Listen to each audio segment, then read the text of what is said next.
بسم اللہ الرحمن الرحیم۔ السلام علیکم۔ ایک دولت مند سوداگر کی بیوی مر گئی۔ تھوڑے عرصے بعد وہ خود بھی دمے کے مرض میں مبتلا ہو گیا تو اس نے اپنی کل جائیداد اپنے جوان بیٹے کے نام کر دی۔ ہزاروں کی جائیداد پا کر پہلے تو نوجوان لڑکا اور اس کی بیوی سوداگر کی اچھی طرح دیکھ بھال کرتے رہے، مگر 6 مہینے بعد انہیں نظر انداز کرنا شروع کر دیا، جس سے علاج معالجہ بھی چھوٹ گیا اور کھانا بھی وہی ملنے لگا جو معمولی طور پر گھر میں پکتا تھا۔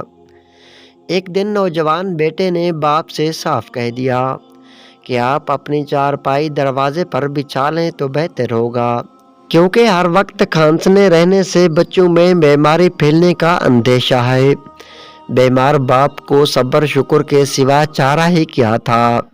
اس نے کہا، مجھے کوئی عذر نہیں مگر ایک کمبل اوڑھنے کو چاہیے، اس لیے کہ ابھی سردی باقی ہے۔ نوجوان نے اپنے چھوٹے بیٹے سے کہا، دادا کو گائے والا کمبل لا کر دے دو۔ لڑکا جھٹ کمبل اٹھایا اور دادا سے کہا، لو دادا، اس میں سے آدھا تم پھاڑ لو اور آدھا مجھے دے دو۔ دادا نے کہا، بھلا آدھے کمبل سے سردی کہاں جائے گی؟ باپ نے بھی بیٹے سے کہا کہ دادا کو سارا ہی کمبل دے دو، جس پر چھوٹے لڑکے نے معصومیت سے جواب دیا، گھر میں ایسا کمبل تو ایک ہی ہے، اگر سارا دادا کو دے دیا جائے تو تم جب بڑے اور بیمار ہو کر دروازے پر چارپائی بچھاؤ گے تو میں تمہیں کیا دوں گا؟